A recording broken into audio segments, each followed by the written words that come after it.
Sometimes it takes a moment. Okay, yeah, so now it's recording. You might be able to see this little recording button on the top of the screen. Okay, so just to get started, my name is Laura, and I'll be talking about a book called A Mind for Numbers, written by somebody called Dr. Barbara Oakley. And I will be talking about the book also in relation to learning how to code. Let me just shift that a little bit so you can actually see better. There we go. Okay, so just to give you a quick rundown of what we're going to be talking about today, I will introduce myself briefly, then there will be a TLDR, sort of an executive summary of the book. Then I will try and help you decide if this meetup is worth your time, is it actually suitable for you. I will be talking about different modes of thinking. I will be talking about a concept called chunking. I will cover habits, environment, destination. There will also be some study tips, and there will be some notes about test taking. And towards the end of it, this section will not be recorded. There will be a little Q&A. If you have anything to say, if you would like me to go back on anything, that is your chance to do so. Okay, so just to briefly introduce myself, my name is Laura. I've been in Seoul since 2015. And I do not actually have a computer science degree. I do not work in IT in a broader sense. I'm more of a tech adjacent person in the sense that I work in webtoon marketing by day, and then I enjoy coding as a hobby by night. And just to give you a rundown as well, what is A Mind for Numbers? It is a nonfiction book. It's about learning strategies. And I found that it's particularly suitable for students who are currently studying a STEM field subject. And you could argue that coding, programming is part of that. The author, you can see her down here, this lovely lady. She is Dr. Barbara Oakley. And it's actually quite inspiring reading about her background. So she started out as a Russian language translator for the army. And then she realized at the age of 26, my career prospects are kind of limited if I just limit myself to language learning. So what she did is she actually went back to school and she got a bachelor's, a master's, and then eventually a PhD in computer and electrical engineering. And along the way, she's written books about learning about engineering. Really, really fascinating person. Now, is this meetup going to be worth your time? So I really like the book. I feel like at times it will sound as though I'm trying to advertise it. I'm not. I just really love the book. But I will have to say that it's most useful if you're in uni, if you're a secondary school student, if you're a younger person in particular, if you have a flexible schedule, if you are a part-timer, if you're a freelancer, if you're maybe staying at home. I will have to say I work full-time. I have many things outside of my job as well. It's very sort of, I've got a packed schedule, and I find the tips less useful in that sense, just because I don't really have that much time to play with. But it is still a very good book. And also, I would like to note it's a very practical book. It is not very theoretical. She sort of touches on some subjects, but she goes over them in very sort of layman, simple terms. And also, I would like to note it's really jam-packed full of tips and personal anecdotes, personal little stories. If you are looking for something that is more about the neurochemistry, maybe the biology of the brain, maybe that's not the book for you. But I still think it's a really interesting book for learning. Now, so the first concept that she goes in is there are two modes of thinking. And when I saw her concepts, I actually had to think back on Daniel Kahneman's Thinking Fast and Slow. Maybe some of you have read the book as well. It's a really, really interesting book as well if you're more into the theoretics of things. But basically, Barbara Oakley, she has these two modes.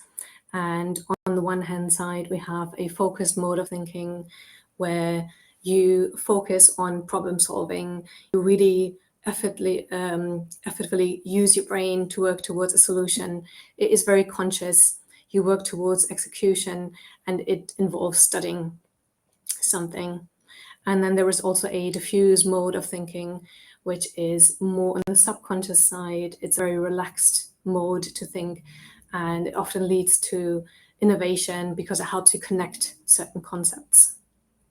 And building onto that, so basically, in the beginning of her book, Dr. Barber admits that learning and problem solving for maths and science is more difficult because we haven't really evolved to deal with abstract concepts. We have evolved to deal with people, deal with animals, the environment, to sort of deal with language. And maths and science is just very far from these concepts. And then she notes that if you want to succeed for any area in terms of problem solving, you need quality sleep. And what it does is, she says, when you sleep, there are certain cells in your brain, and as you sleep, they contract. And what that does is it flushes out your brain, it gives it a reset, it flushes out brain toxins. So she says sleep is really, really important. And if you maybe follow somebody called Dr. Andrew Huberman, he has a lot of content around the concept of sleep. That's maybe another personal recommendation. So she talks about focused and diffuse modes, and she knows that you actually require both. You cannot do one without the other, because she knows that sometimes when you're in focused mode, what happens is you get really stuck on something. You've seen something before, and then you cannot see things any other way. And the solution she suggests for that is the Pomodoro technique. It's maybe something you've heard of before, where you have a little timer. Apparently, there used to be a timer called a Pomodoro timer. It looked like a tomato, and you sort of wound it round to whatever minutes you want, say normally 20 to 25 minutes. And you focus for that time, you focus effortfully, and then you take a 5 to 10 minute break. If you really need to, if you're really tired, maybe go to sleep, but try not to give in to tech distractions. I have to say, I'm very guilty of this myself. I love my meme pages. I can spend far too long just looking at memes and cat videos, that kind of thing. If you are interested in learning more about procrastination and staying the course, especially if you're a gamer, if you're a tech person, there is a channel on YouTube called Healthy Gamer GD, hosted by somebody called Dr. K. And yeah, it's another big recommendation from my end. So if you have your focus period and then you want to take a little break, what you can do, according to Dr. Barber, is maybe have a little walkout, maybe go for a walk, maybe listen to some music, ideally some sort of instrumental music, not really something that includes a lot of language, and to meditate, maybe to draw or to paint, some sort of simple creative endeavor, or maybe even take a shower, take a bath. That's what she suggests. But if you can, try not to get on your phone, try not to scroll social media, just because it sort of impacts your ability to concentrate. It drains your resources. Let me just quickly check if there's any question in the chat so far. Yeah, no. If you have anything, I will try and check the chat from time to time. Okay, so, and then the concept that she really emphasizes a lot of the time is to have good quality sleep and spaced repetition. So she says most people do a lot better with small amounts of data packed into their brain over longer periods of time, as opposed to cramming the night before, which of course you can do, but just what it does when you have sleep, when you have spaced repetition, what she compares it to is letting your mental mortar dry to really solidify what you've learned in your brain, rather than have the illusion of knowledge and then just forgetting about it the week after. Okay, so, and then she has something called Einstellung effect, and I thought that was so interesting. I have two little examples, and maybe it's a little bit interactive as well. So let's say you have two triangles, one here, and then you're asked to form some kind of square or rectangle shape. And then what you do is you put them together, and these two triangles form something like a roughly approximating a square, right? And then as a thought experiment, imagine you have 4 of these, okay? And you're supposed to make a square, so something that has equal sides, right? What's going to be your first intuition? I'm just going to give you a moment to think about that. If you have any guesses, maybe pop them in the chat as well. How can you make a square out of 4 triangles?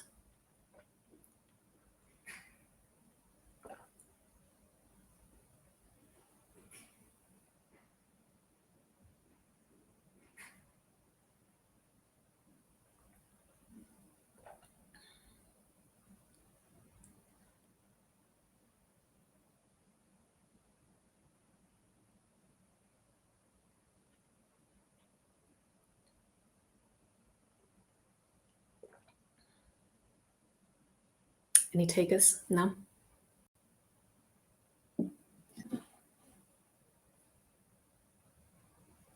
Okay, I'm not going to torture you. So what she notes is, oh, I'm sorry, if you have this Einstellung effect, your first intuition, I'm sorry, why is it doing that? Your first intuition is to, just remove that a little bit. Your first intuition will be to take these triangles and to put them together because your brain is primed to put them together like so, right? And then what you end up with is you end up with a rectangle. But then if you allow yourself a little break, maybe you get into a diffuse mode, what you can do is you might be able to come up with a solution to take these 4 triangles and to put them together like so, with the pointy bits touching one another. So that's what she describes as the Einstellung effect. Really allow yourself a break to get away from what you're studying and then come back with a fresh mind. That's the benefit of that. Now, just to get back to the presentation, like so, and let me just check that that's coming up on the screen as well. Yeah, okay, so here's the thing. So here you have a triangle and it's pointing upwards, right? And another Einstellung effect that she noted is how can you take 3 coins and how can you move them around so that the triangle pointing upwards becomes a triangle pointing downwards? So it has to look like this. How would you do that? By moving only 3 coins. And I'm just going to give you a minute to think about that as well. I have to say it wasn't very intuitive for me. It took me a moment.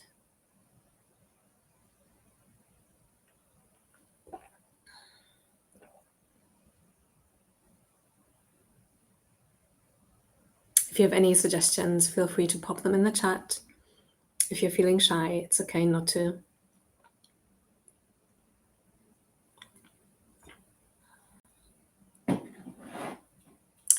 Repeat the question. Yep. So here you have this triangle and it's pointing upwards.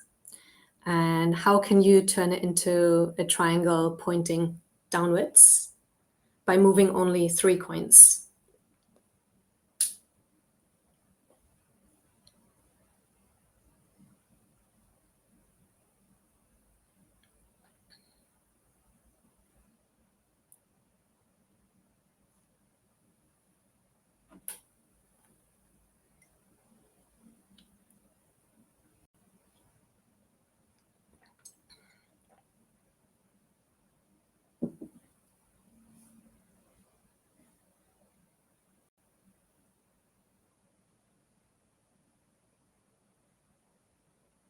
Just going to give you a bit more time.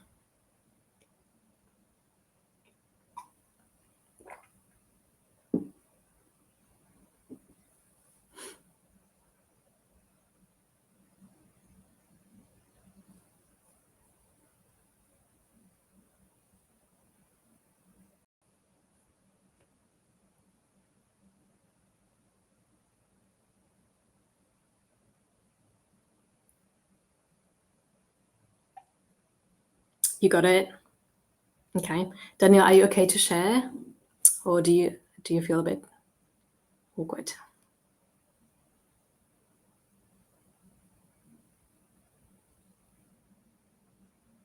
Hello.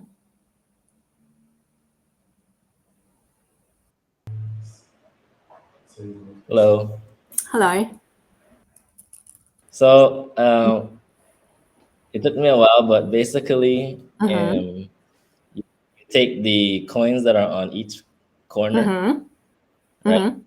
The top one, you bring it down to the bottom, and then the left and right one, you raise it up. It's hard to explain without pointing at Yeah, it. yeah, no, that's absolutely right. Let me just maybe visualize it as well. So let's say I have this little Yeah, coin here, like so, and basically yeah, you put that one up here. yeah, and you move the next one up Yep, there. that's the one. Put it like so, and then the last one you put it like so. And Yeah, that is basically how you do exactly. it.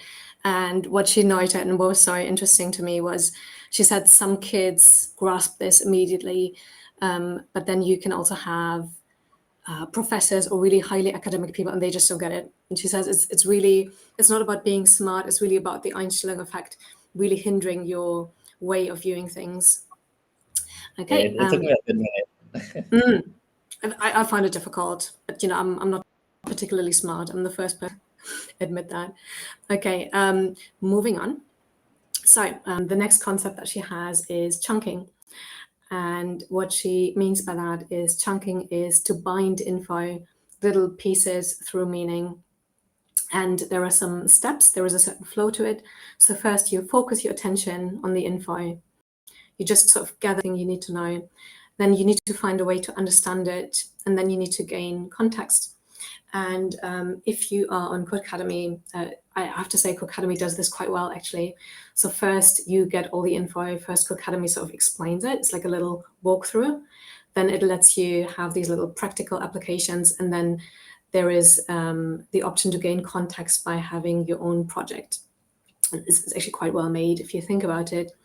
And also in my case personally, so what I've been trying to do is I've had a lot of information. I think I understand it, but then I found that when I was building my own project, which at the moment I'm working on a marketing API, it really helps me realize how much I actually did not understand, or where I actually need to go in deeper, or what is maybe different in real life as opposed to working on a sort of project where everything is Codecademy project where everything is really nicely laid out. And then she says that it's really important to have your chunked patterns and to memorize them. And what you can do is you can have repetition practice where you look at something every now and again. It's good to have flashcards, she notes. And there is even a program called Anki, which you can look up. It's a free program, which you download, and then you make your own flashcards. And the reason why that is so important, she noted, is if you memorize your chunk patterns, it helps during diffuse mode when you're taking a break, when you're stepping away from, for example, a coding problem. If you have these chunks in mind, it helps to innovate and connect faster. So even though rote memorization is not on its own is not brilliant, if you want to get better, you need to memorize certain bits in order to be able to bind them creatively. And just to visualize that a bit better. So let's say you have a lot of raw information, and if you just memorize it, you just have one piece of the puzzle.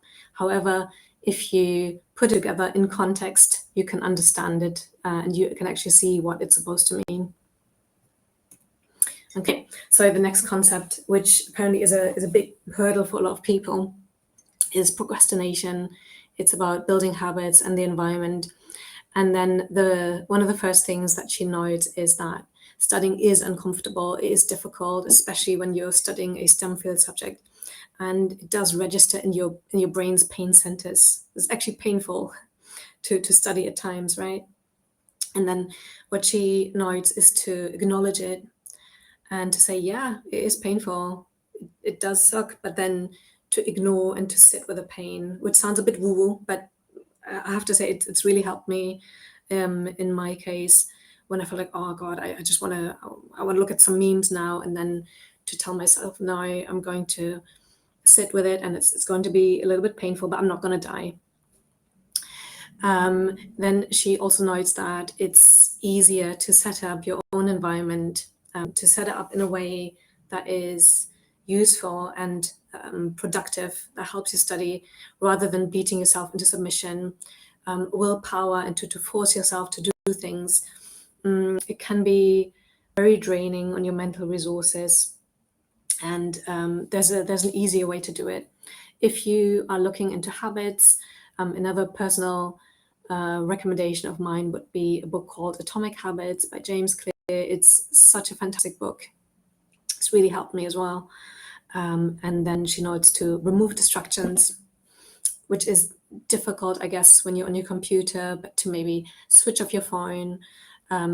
She notes to create a routine, so doing things at certain times, to reward yourself. For example, let's say you've studied well, and then, treat yourself to a nice little coffee, and really do that, because if you keep doing painful things without ever rewarding yourself, you're just setting yourself up for failure, because you're telling your brain, well, I'm doing this difficult thing, but nothing good is coming out of it, right?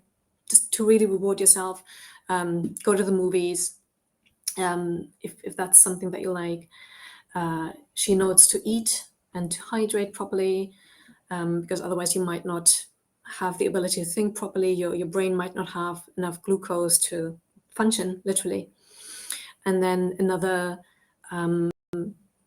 tool that she notes is to have something called mental contrasting. And then she notes, for example, let's say you're studying computer science and it's difficult, but then you paint a picture in your mind where you look at, okay, what is sort of the entry salary? What is something that I can strive towards? How much better will my life be if I have a cool tech job versus if I stay, if I don't get that job, how bad will my life be? I'm not going to be able to have that salary, maybe that flexible schedule that I want. To really look at how could my ideal life be versus what would happen if I did not study, and make it clear in your mind. Something that I like personally, because again, studying can be painful. I like to really almost turn my coding study into a bit of a spa day. I have a little scented candle. I have some fancy, really tasty mints. I have some fancy tea. I have a certain spot in my flat where I sit, and I just do work in that spot. I don't do any games. I don't play around in that spot. And then I also find that sometimes while I'm learning, while I'm trying to study, I get these random intrusive thoughts. So for example, I'll be trying to figure out how to do something, and then suddenly I remember, oh wow, it's this person's birthday in a week, I need to get a present. And then my first impulse is to maybe look for a present or text random people, hey, it's this person's birthday, do you want to chip in, that kind of thing. And rather than let myself get distracted and then sort of get run off course, I have a little piece of paper by my side, and then I write down what I need to do once I'm done studying, and that's helped me as well. And then another thing is to focus, to shift your way of looking at learning by saying, okay, I'm actually interested in the process of learning. I'm not focused on, okay, today I'm going to grasp this and this many concepts and I'm going to finish this and this, because it just, again, it sets you up for failure. It sets you up, okay, if I don't achieve this, then I'm a failure. That means I should just give up. Okay, so just to really focus on the process, not the final product. Okay, and the last concept the second to last concept is just a couple of random study tips, if you will. So she notes sometimes it helps people to have new surroundings, maybe also accountable surroundings where people can see you and maybe they can judge you if you're wasting time, something like a coffee shop or a library. Some people study better in groups, where they maybe explain things to one another. She recommends meditation to get better at ignoring distractions and intrusive thoughts. Then something that's worked really well for me personally as well is to tell myself, okay, I can do something for 1 minute, and then if it's too difficult, I'm just going to stop. And then by the time that 1 minute's passed, I'm actually kind of excited about what I'm doing, and then I feel better about continuing. Then there is something called maybe a bullet journal or a planner. So let's say you have these things that you want to cross off your list, maybe a homework to finish, or something that you want to work on, and then really put it in your planner. Okay, tomorrow, so the night before, prime your brain.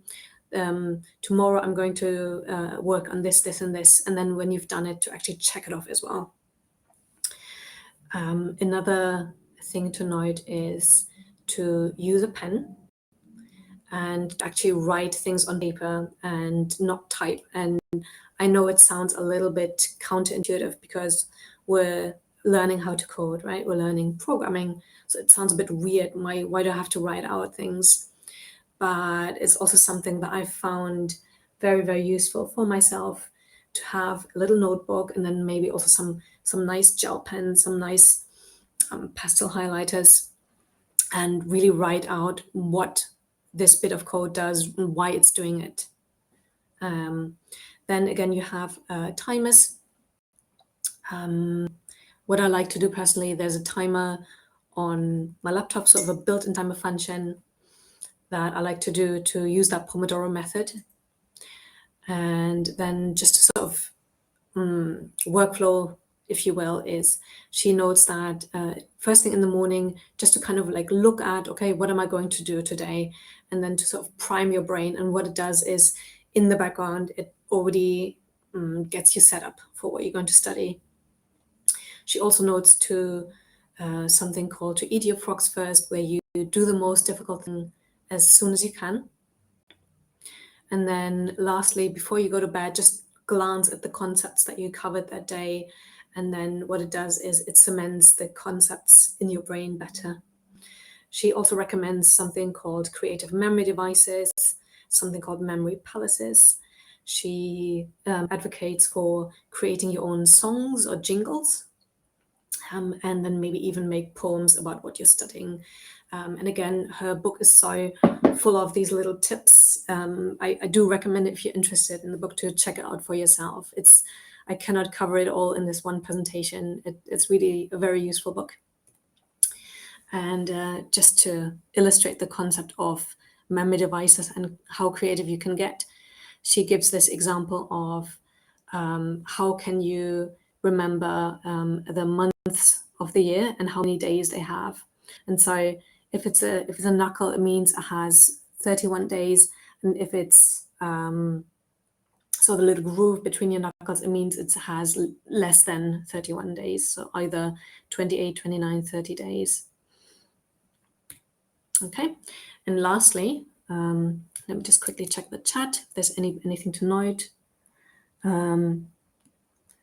Okay. Somebody says the scented candle. Yes. Makes a difference. I do think it does make a difference. The surrounding suggestions, somebody's agreeing. Yeah. Christian, if you don't mind, maybe you can talk about your surroundings, what you do. Daniel is saying he wants to try the 1 minute trick. Okay. Yeah. Sounds good. Yeah. And just to look at test taking last. Excuse me. So what she notes is every day that you study, actually do something called a mini recall. So let's say you are studying one concept, and then to look away and to write down what you remember. Okay. And it also helps you find out, okay, where did I maybe not pay attention? What things did I miss when you look back? If you are in uni or if you're a student and you have to take exams, what she has for you, she has something called a hard start, jump to easy technique. And that is very interesting. I've never heard that before. I was very excited when I read about it. So what she says is, let's say you have an exam and you want to do as well as possible, obviously. And let's assume you have actually studied. You look at your exam and you check out what are the most difficult questions, what are the trickiest problems, and you look at those problems first and you try to solve them. And then as soon as you sort of find yourself floundering and you think, oh wow, this problem is getting really difficult, what you do is you go to a problem that is easier. And what that does is, because you're then going to the easier problems, your brain goes into almost a fuse mode, and it kind of works in the background. And then when you go back to the hard problems, she suggests that you will have maybe have a better perspective after doing the easy ones. Another tip she has is, if you have an exam and you feel panic rising, and you kind of feel your brain shutting down, is to reframe that panic and to tell yourself, actually, it's completely normal to feel nervous, because if this wasn't important, you wouldn't get nervous, right? It actually means something. That's why I'm nervous. It would be weird if I wasn't nervous. And this test or this project has got me excited to do my best. Okay, you're excited because you want to do well. If you're still struggling, she advocates belly breathing. So what she means by that is to really breathe and feel your abdomen rise. It's not just your chest, but your abdomen. And what that does is to relax your nervous system. And again, if you are into breathing, if you really want to get a better hang of breathing properly for attention, for calming yourself, there is somebody called Dr. Andrew Huberman. Christian is saying, like making flashcards. Yeah, okay. Are they digital ones, or so I feel like mini recorder saying takes too much work. Studying is not easy. Let me just pop Dr. Andrew Huberman in the chat as well. Okay. Anki, yeah. Oh, Christian's using Anki. Okay. We've got a fellow Andrew Huberman fan here. Yes, he's very good, isn't he? They're too long. They really are too long.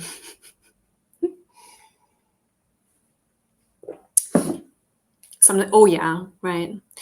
What I like to do with Dr. Andrew Huberman and people of his kind is, I like to put them on the speed of 1.5 and then listen to these podcasts while I'm doing stuff like cleaning, changing the sheets, just general house chores. That's kind of how I really speed up the process, if you will.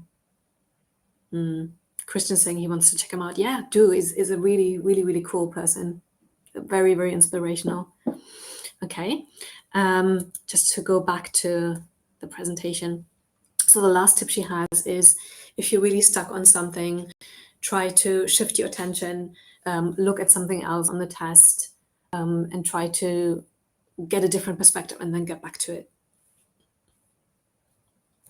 Okay. So now we have the Q&A. Let me just stop recording. Just a moment.